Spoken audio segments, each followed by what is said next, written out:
The Wolverines went 13-1 in 2022. They reached the college football playoff for the second year in a row. They finished with the number 6 scoring offense and the number 7 scoring defense. Michigan also returns a great majority of their starters and returning production for this coming season. Michigan is ranked number 5 in Bill Connolly's returning production metrics. They are third in the Power 5.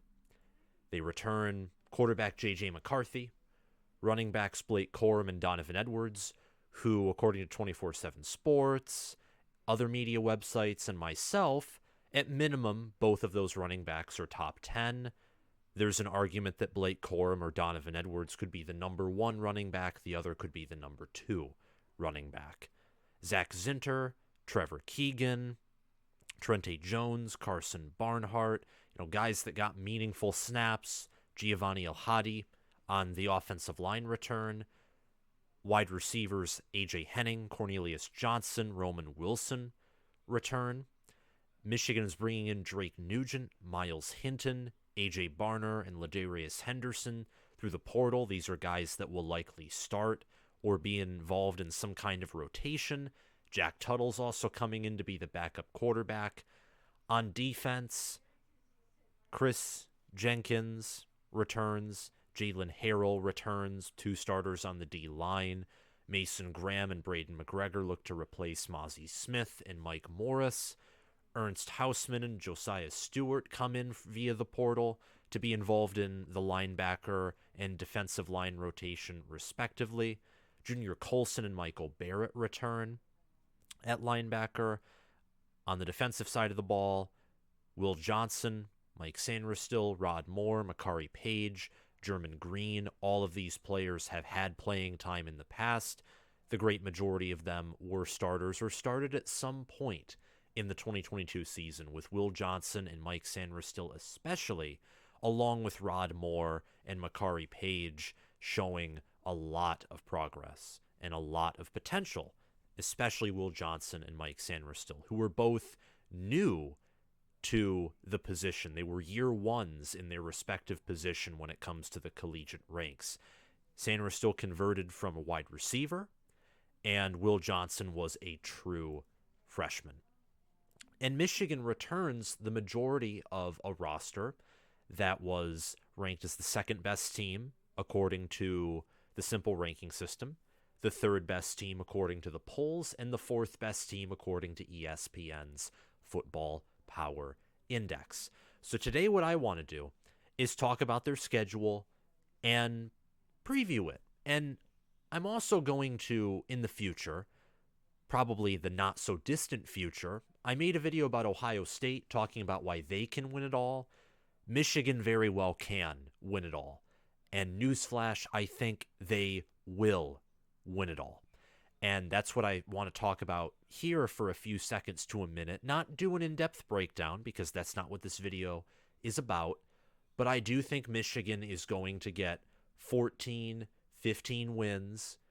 That one loss could be a road game in Big Ten play. Penn State would probably be the one game to circle. Or maybe Michigan loses to the Buckeyes this year, but they sneak in the playoff and they go 13-1, finishing second in their division, but winning the college football playoff nonetheless. Or maybe they lose to Michigan State again, like they did in 2021, and that's their sole loss, and they go 14-1. Or Minnesota or Nebraska, some road Big Ten opponent, or Ohio State could beat Michigan.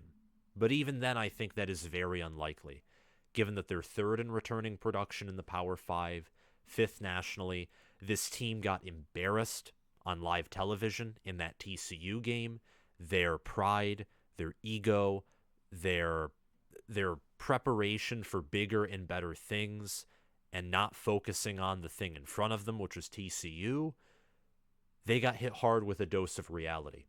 And I think that this team, with much of its leadership returning, its production, with 75% of the two deep returning, Thank you, Steve Dace, for that impressive statistic right there. And it's a critical statistic. It's not one to laugh at. That means Michigan, if injuries happen, they will not be hampered by them, unless it's at the quarterback position, because Jack Tuttle and Davis Warren, of course, don't play at the level of J.J. McCarthy. But Michigan's deep at basically every position. And they have talent. They have NFL talent. They don't have Georgia, Alabama, Ohio State 5-star talent, but they've done a very good job at developing 4 stars and 3 stars into NFL players, and they've recruited just enough 5 stars to where I think they are in range to winning a national title. They have one of the best staffs in the country. They have a man who's going to be a future head coach in Sharon Moore coaching the offense, and Jesse Minter, someone who's been a Broyles Award finalist twice in his defensive coaching career, and actually assembled a pretty good recruiting class at Vanderbilt. He, too, may one day be a head coach. You also have Mike Elston coaching the defensive line, a man who was a great recruiter at Notre Dame, who served with Brian Kelly on his staff for years. And you have Steve Klinkscale in the secondary, and you have Mike Hart coaching the running backs. So this great staff, great collection of players, a lot of experience, a lot of staff and roster continuity, and a schedule, which you will see in a few minutes, is much like 2022's schedule. Much like 2022's schedule. I think it might be a little tougher, just a little tougher, but overall it's pretty similar. Opening with 4 home games, the non-conference slate is just pure diarrhea. Those games will all be blowouts, and if they aren't, then there is legitimate cause for concern surrounding the program. That'll allow Michigan to get warmed up. If they have any issues, they will resolve them in that September slate before they go on the road to face Nebraska, and then also on the road again to face Minnesota the following week. So this team is not only deep, they're not only fast, they're not only physical. I mean, this team, to me, as a Michigan fan, is it all. This is the end-all, be-all for the foreseeable future, because the way that Michigan's been recruiting and the way that a lot of guys decided to come back for 2023, Michigan will not have the same returning production value when 2024 comes around. And there will probably be staff changes. Whether it's Sharon Moore, whether it's Jesse Minter, whether it's Steve Klinkscale, there's going to be someone on the staff who is a star, and Michigan has several stars on their staff, that will move on, along with a plethora of star players. You can expect Blake Corum to be gone, obviously, after 2023. J.J. McCarthy, Donovan Edwards would have the potential to declare, if they decided to, basically the entire starting offensive line that's projected to start will depart. Most of the wide receivers will. This team is loaded, but there are questions involving the future, and I think that's another thing that goes for the Wolverines. It's time to put all your chips in the middle of the table, and while you're having success in 2023, build on your recruiting, continue to use the transfer portal to your advantage. No more flirtation with the NFL, though at this point that's basically an impossible task to ask, and build off of the momentum and build off of the success. The last thing I'm going to say before we preview this schedule is it's advantageous to Michigan. And Michigan, look, everyone that's on this roster has had a winning record against Ohio State, a winning record against Penn State, a winning record against everyone except for Michigan State. And they beat Michigan State soundly this past season. So while I was doing my Nebraska preview, I'm talking about a new staff, a roster that has some continuity, but you're also using the portal a lot, and they have a new head coach, and they're not high in returning production. Here's Michigan. Everything is set up for Michigan to have success. The one question is, can Harbaugh win a New Year's Six Bowl? And that's more of a streak, more of a, symbol of a problem than an actual problem, in my opinion. I think Michigan can and will absolutely break that this year. And how does their scheme work in these warmer climates and against these in these indoor stadiums where they face a team like Georgia and Alabama, or even they face Ohio State in one of these indoor warmer stadiums where the warm weather benefits the faster, more flexible, speedy kind of teams? How does Michigan adapt outside of playing like a Big Ten school? Those are just some questions when it comes to winning the national title, having success, beating Ohio State for the third year in a row. But without further ado, let's actually get into their schedule preview. Michigan, once again, they have a pathetic non-conference schedule. They host East Carolina, UNLV, and Bowling Green. That is a collection of homeless people, to be quite frank. And then Rutgers is the game after that, after the non-conference slate is over. September 23rd, Michigan will open up conference play against Rutgers, who has not been to a bowl game in nearly a decade. So Michigan likely starts out 4-0, probably all in blowout fashion. I do not see Michigan losing any of these 4 games. The problem, and it's not really a problem because I think Michigan will also beat these 2 teams, but you go very quickly from a very easy non-conference slate, very easy Big Ten home opener, to then September 30th and October 7th, there are back-to-back road games against Big Ten West teams in Nebraska and Minnesota, who have loud stadiums, who aren't elite teams. They're not even great teams, but Nebraska has wide receivers. They have a quarterback. They have a DC in Tony White, who has a talent at secondary and linebacker. And then for Minnesota, always have solid trench play. Joe Rossi always has top 10 defensive level play. And Huntington Bank Stadium is not a joke either. Very loud, very underrated environment. So you'll figure out what this Michigan team is, and I think that at Nebraska, at Minnesota, there will be some learning curves, even though there's a lot of returning production, because it's back-to-back road games against teams that I think will be they'll be 500 or better, and both do have top 25 potential. I don't think both will be top 25, but there's a chance that both will play at the top 25 level. But I think Michigan will beat both of those teams. If Michigan was to lose to one of these teams, I just think from a standpoint of the past, of history, and the standpoint of matchups, I do think Minnesota would totally be the team that's more likely to pull off an upset. Now, Nebraska has more talent. If we're being real here, they have the better QB play, the better wide receivers, but their trench play, their O-line, their D-line play, Michigan will run up and down them, and Michigan will constantly get pressure on Casey Thompson in that scenario. After the Minnesota game, Michigan returns home to face off against Indiana, and then travels at Michigan State October 21st. Then they have a bye the 28th. Indiana hosting them, and what will be, I think, Tom Allen's final year. Easy win. At Michigan State, this is probably in the September and October slate that'll be Michigan's toughest game, which really says, again, a lot about the weakness of their schedule, because Michigan State is a 7-5, 8-4 at best, 9-3 caliber team.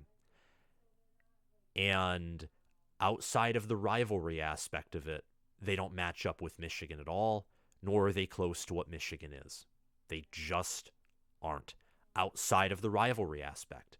If that game wasn't a rivalry, we wouldn't even be talking about it. But that is the case with a lot of rivalries. That was the case with Michigan-Ohio State from 2004 to 2021, when Michigan finally decided to beat a halfway decent, elite, great Ohio State team. Purdue at home, Hudson Card's going to be their quarterback, but they have a new head coach, new staff. They lost a great amount of their roster. And then, of course, Michigan travels at Maryland November 18th. And yes, in saying that, you're like, but wait, you skipped the Penn State game. This is where it gets interesting for Michigan.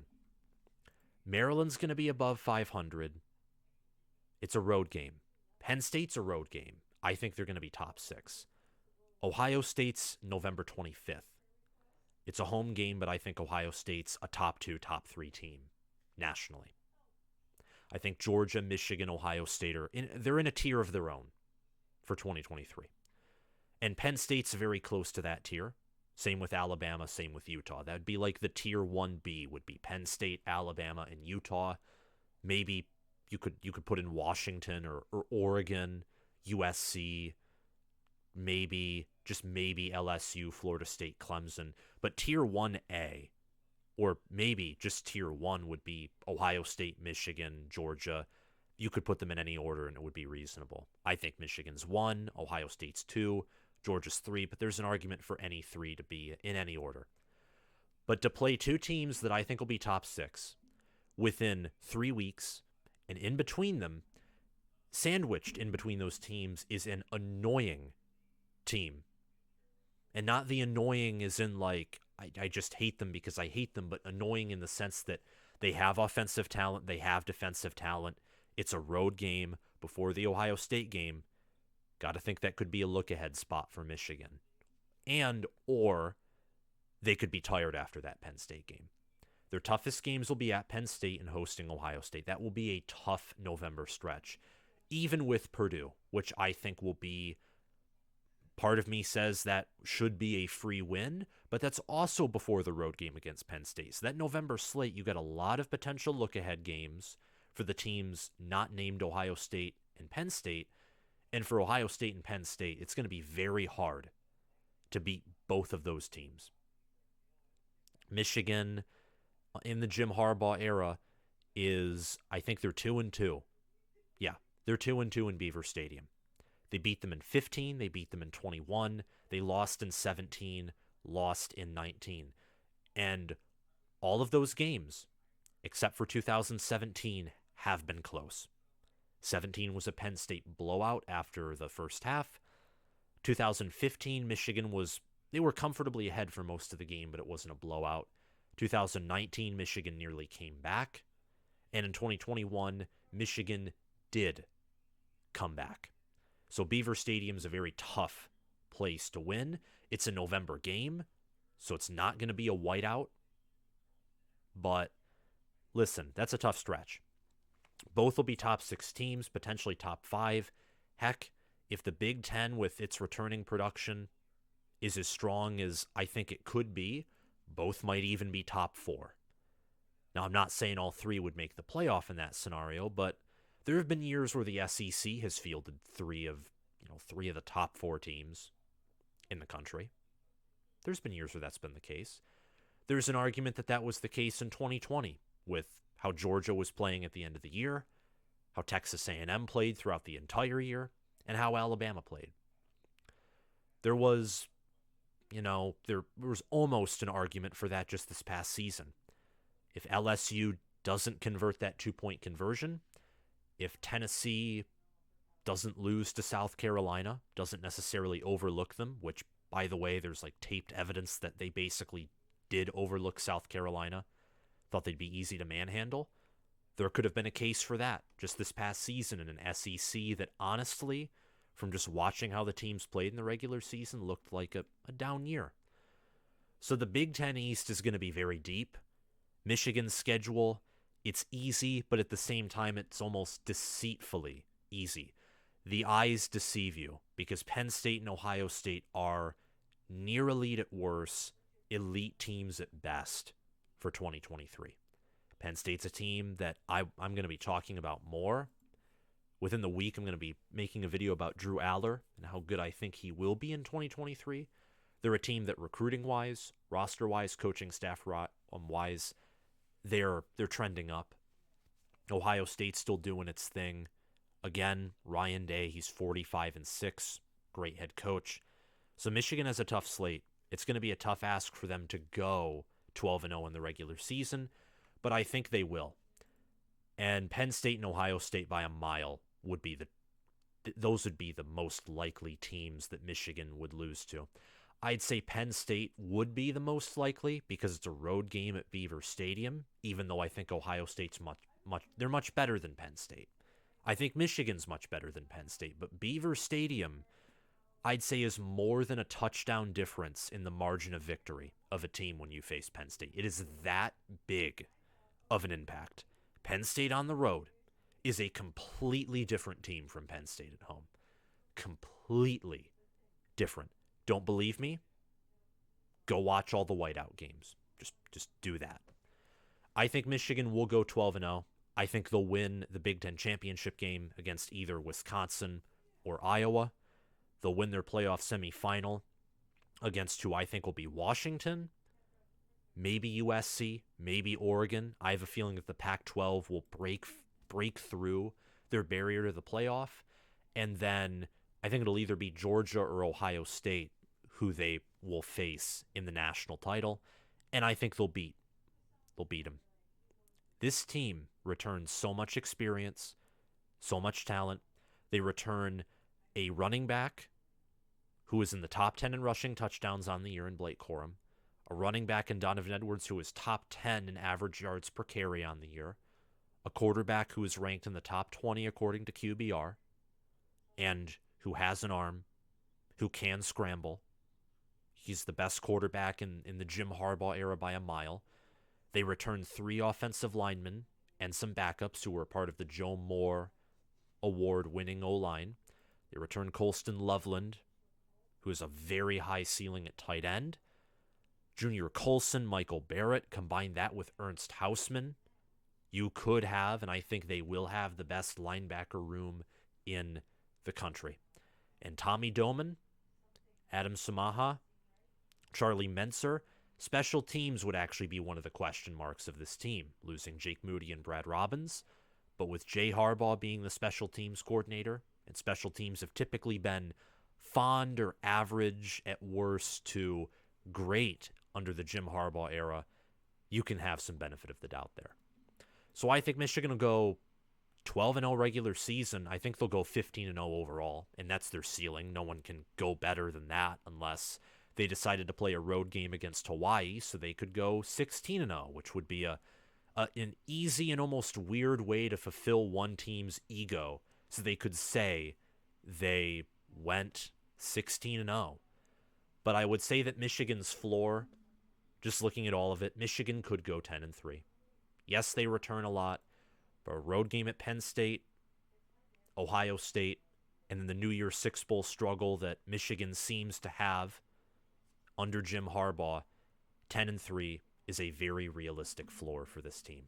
Thank you all for watching. If you like this video, I encourage you to hit the like button. Please subscribe to the channel to help me get to 10,000 subscribers, where I will be doing a giveaway. Subscribing to the channel and watching the video all the way through helps me earn money so I can continue to do what I love to do and provide you all with awesome college football content. Also, follow the channel if you're watching on Spotify, and comment your thoughts down below on my preview of Michigan's 2023 football schedule. See you later, guys.